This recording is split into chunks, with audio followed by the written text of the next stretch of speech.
Hey guys, welcome to my channel. My name is Valentine Lister, and this is my series on the minor arcana for the suit of swords. And today we're going to be covering the Ten of Swords. So in this video, we're going to get to know this card really well. We're going to get to know what other cards in the tarot rule this card, as well as the astrological correspondences. We're going to go into any of the symbolism in the card that I think you need to know about, as well as the upright and the reversed meanings. But before I get into it, I just wanted to let you guys know about a special discount I'm offering on readings with me. So right now you can get $20 off your very first reading with me.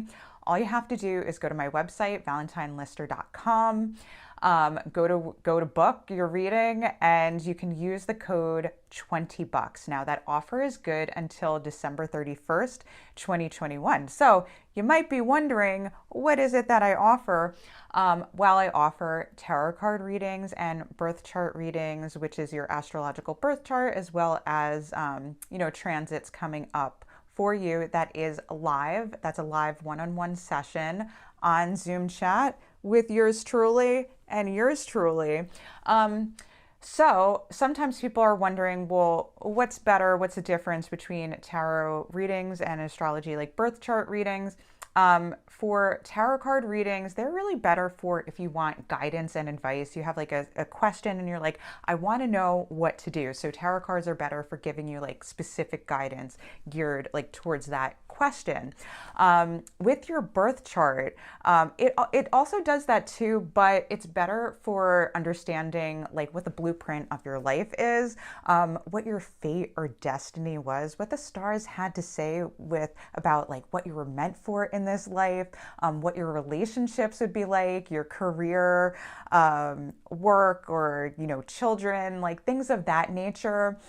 Your chart covers that, and it shows like this pattern of your life, and it's really beautiful and awesome. And I also do some transit forecasting to let you know what's up ahead for you, so that you can be prepared for it, mentally prepare for it, spiritually prepare, whatnot. So anyway, I'm gonna put the info to book and get that discount in the description box below underneath the timestamps. All right, so let's get into this video. Okay, the Ten of Swords. So I gave this card a little nickname to introduce you to it, and I like to call this card Seeing Your Higher Self. So I'm going to get right into the major arcana rulers of this card, which ties directly into the astrology. So this card is ruled by the Sun in Gemini.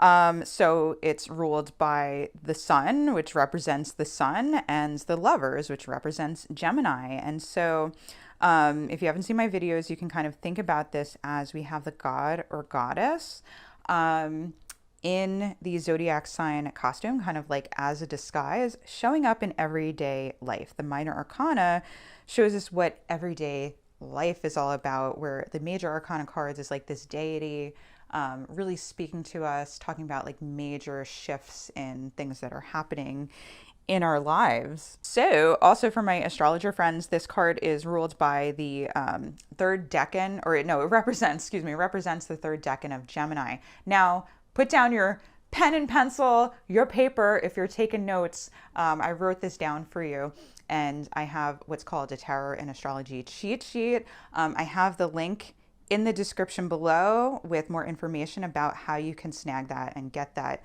sent right to you, so that you can know like which cards go with which signs. Okay, so we're going to go into the hidden symbolism insights. I'm going to keep these cards because they end up tying into here. So like with all these Gemini cards, these cards is kind of hard to see how they tie in, but I'm going to help you out. So first of all, the Ten of Swords, I feel like it's so misunderstood, like the way people think about it. And so like when I've pulled it personally, it gave me more insight, because what you have to remember is this card does represent the sun. Look at this beautiful sunny sun that feels great. And there is a lot of sunniness in this card, as well as darkness. So those are two different elements. There's the sun, and then there is the darkness here, and that actually ties into the Gemini parts. So the Lovers and Gemini represents navigating through duality, just like Mercury does. And Mercury is okay with both this light and this darkness. coming up. So in the Lovers, the man is associated with the sun, the masculine elements of fire, air, inspiration, and ideas. The woman is associated with the moon, so the feminine elements, earth and water, practicality, and fertility. So Gemini soaks up like all of this knowledge from all of the elements and tries to organize it into a plan to navigate life. And so what you should know about Gemini is Gemini, and tying into this card too, Gemini is naturally like childlike and playful, and we can think of plans they make more like they're coming up with a game. So Mercury was born, and as a baby, he created, like, he thought it'd be fun to just like carve out a tortoise, like a tortoise shell, make a lyre, like the instrument. And then he was hungry. He stole Apollo's cattle, went back to bed. Apollo caught him, and he was like, yo, like, what did you do? Like, you ate my cattle, you stole them. And he's like, but I'm just a baby, leave me alone. So he had this like brilliant mind, but it was childlike and playful. And then he gave Apollo, who actually represents the sun, the lyre. So, and he was like, okay, so that's fine. So this card is extra emphasized with the sun card, which is also like, Apollo is also associated with the heart of a child. So the embracing of the soul, optimism, enthusiasm, and cheerfulness, as well as freedom. So there's a real playful energy to this card that you really can't see. Like, this card may seem really grim to you, but there is a lot of trickery and mischief. All of the cards associated with Mercury, like Gemini, Virgo, look for a little bit of an element of mischief, because that's what Mercury is about.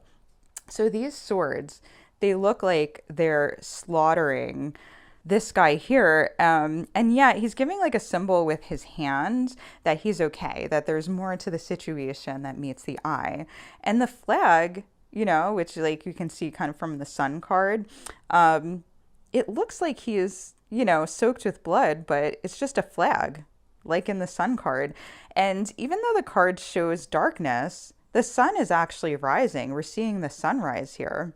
However, I do want to point out the swords also, the other thing, that they're going down the back. So Gemini, like, there's a thing about this, Geminis have a very can-do attitude. And so the swords, like, going through each, like, almost chakra of the body, like energy centers or different areas of life, like it indicates every area of life.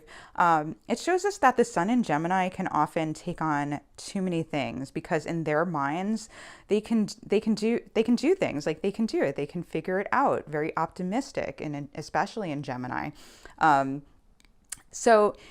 And it's a swords and a mind element. So often they can ignore the body's signs to stop and relax. Like, they keep going and keep pushing their bodies because they're in their minds, they can do it, but the body can't.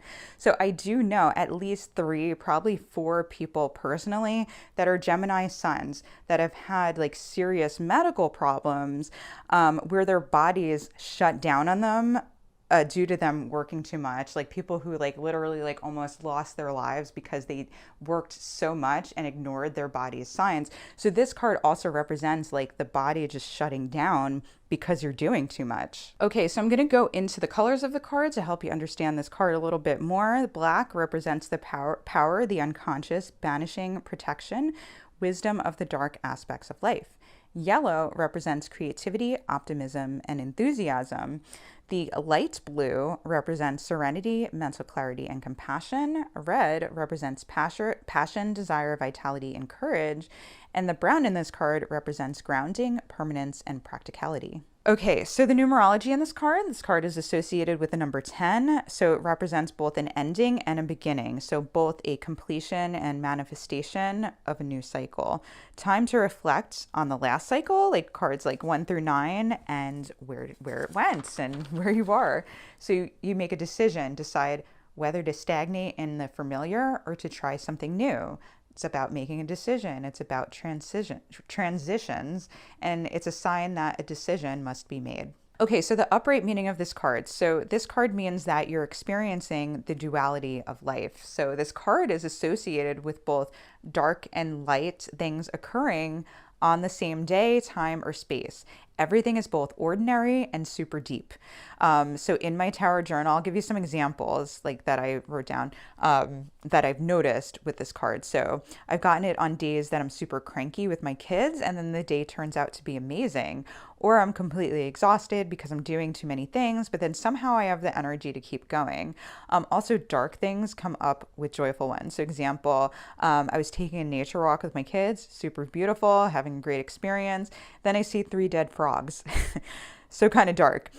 Spending a day, like I spent a day with the beach with my family, feeling like cranky and short and tired, but then also watching a breathtaking sunset with them that like took my breath away. It was so beautiful. So this card is also a call, is especially a call to experience all aspects of life, both light and dark, and to embrace them. And guys, I also want to encourage you to do that tarot journal, which will help you understand these cards like personally and have real life practical examples yourself to understand them. It changed the game for me. So I do have a video on that I'll put here, which I really recommend to you guys. Okay, so the reversed meaning of this card. So if this card comes out reversed, it means the energy is being blocked or avoided. So with swords, it may have to do more with like just like technical things, communication, negotiations, like contracts, business deals, or relationship matters. You may feel exhausted from doing too much, or you may be facing those like dark and light matters of life and feel more reflective in regards to them. So I do have some examples for this one too. I get this card, I guess, quite a bit. So my daughter got frustrated because her pencil ripped through her paper while doing homework. Some problems with communication just because she couldn't use her pencil. I had trouble with technology while doing videos, just wasn't working out. My arguments with my husband and daughter over like everyday things, and still having a nice time later. So we can think of, especially even like the Gemini cards, if they're reversed, like kind of like a Mercury retrograde type energy. All right, hope you guys enjoyed this video on the 10 of Swords. And this is just a quick reminder that if you like this video, make sure to like, subscribe, and hit the bell to be notified for whenever I release a new video. And my next video is going to be on the Page of Swords. Also, if you guys want to catch up on the videos I've already done for this series, I'm going to leave a Minor Arcana playlist right here, as well as a related video that I think you'll like up here. All right, guys, love you so much. Take care. Bye. If you like this video, make sure to like, subscribe, and hit the bell to be notified for whenever I release a new video every single week.